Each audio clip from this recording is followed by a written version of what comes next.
So hello guys, welcome back to another blog. तर कसे तुम्ही सगळे, आय होप की तुम्ही मजेत असाल. सो आत्ता झालेला आपल्याला महिना कंप्लीट, म्हणजे ब्लॉगिंगला पण आणि आपल्या हिशोबांना पण. सो आता महिना भरला म्हणलं, तुम्हाला तर माहिती हिशोब तर करायलाच लागेल. तर हिशोब करायचं म्हणलं आता आली आपली 1 तारीख आणि हिशोब आता करण्यासाठी मी आणलेले आहे बुक आणि ते घरी आपल्या दुधाच्या याचा. सो हे बघा, तुम्ही बघू शकता 2 वेळा आणि ते कार्ड तिथं पडलेले. आता ते कार्ड घ्यायचे, त्यांचे हिशोब मारू फटाफट. आणि आजच्या याच्यात आपण बघूया की कोणाचे जास्त बिल होतं. मला तर माहितीच आहे, मागच्या महिने 28 दिवस होते. सो बिल थोडेसे चान्सेस कमीच आहे की इतर महिन्यांपेक्षा कमीच होईल. पण मग आता यावेळेसचा टॉपचा कस्टमर कोण आहे आपण हे बघणार आहे. आपले होम डिलिव्हरीचं तर राहतच आहे 2 वेगळे, पण मग कार्डमध्ये तरी ॲटलिस्ट कोण सर्वात जास्त बिल, म्हणजे कोणाचं सर्वात जास्त बिल हे आपण आता बघणार आहे. तर चला आता फटाफटमध्ये मी हिशोब करतो आणि तुम्हाला मी दाखवतो थोड्या वेळ नंतरून. पहिले तर आपण ॲज इट इज हे नाव इथं उतरवणार आहे.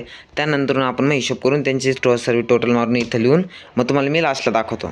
तर गाईज आता नाव आता लिहून घेतलेले आहे आणि या साईडला आपण ज्यांचे पैसे बाकी होते त्यांचे लिहिलेले आहे बघा. भरपूर जणांचे नाही बाकी, ॲटलिस्ट 3 ते 4 जण बाकी होते. 1 2 3 आणि 2 जण. बाकी सगळ्यांनी पूर्ण बिल केलं होतं, त्याच्यामुळे त्यांचा तर काही विषयच नाही. आता आपण यांची चालू बिल मारू आणि ते करून हे प्लस करून टोटल किती बिल होतं आपण हे बघूया.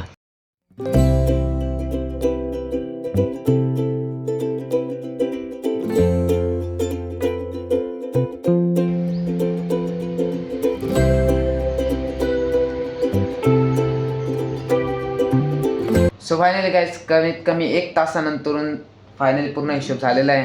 आणि थोडंसं मी इकडे येऊन गेलो कारण यार कोण नव्हतं, त्याच्यामुळे मग मी यारमध्ये येऊन बसलो.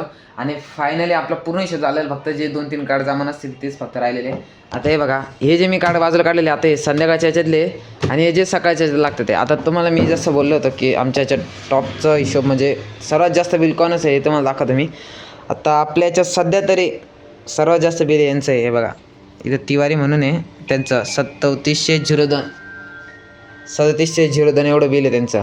आणि बाकी म्हणजे त्यांचं जास्त प्रमाणात दूध घेतं, त्याच्यामुळे त्यांचं बिल जास्त होतं.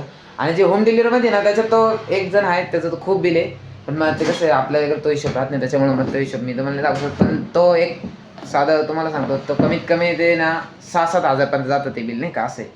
तर आपल्या कार्डच्या ह्याच्यात हे टॉपर आलेले तिवारी आहे. बघितलं अशा प्रकारे हिशोब राहता आपल्या सगळं दुधाचा प्रत्येक महिन्यास भरल्यानंतर. तर मग आता मी सध्या फ्रेश होतो कारण आता टाईम तर झालेला आपल्या दुधाचा. आता हे सर्व कार्ड मला घेऊन जायला लागेल आणि तिथे आज सर्वांना वाटून द्यायला लागेल. कारण आपल्याला आहे ना 6-7 तारखेला, 6-7ला नाही 7 आणि 8 तारखेला जायचं आहे आपल्याला तिकडे दर्शनाला.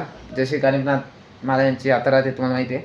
तर तिकडे आपण खूप वर्ष आले गेलेलो नाही, म्हणजे फॅमिलीसोबत. पप्पा ते तरी कधीमध्ये गेलेले, पण मग आम्ही गेलोच नाही. मग यावेळेस ठरवलं आहे की पूर्ण फॅमिली जावं. तर आमच्यासोबत सायला ते पण राहणार आहे.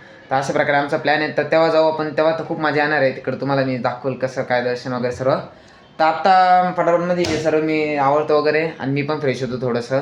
आणि आता लगेच थोड्यात निघूया आणि जाऊया दूध वाटायला. तर आजचा ब्लॉग मी इथंच संपवतो, जास्त काही बोलत नाही. सो व्हिडिओ आवडले असेल तर व्हिडिओला लाईक आणि चॅनलला सबस्क्राईब करायला विसरू नका. तो बाय बाय.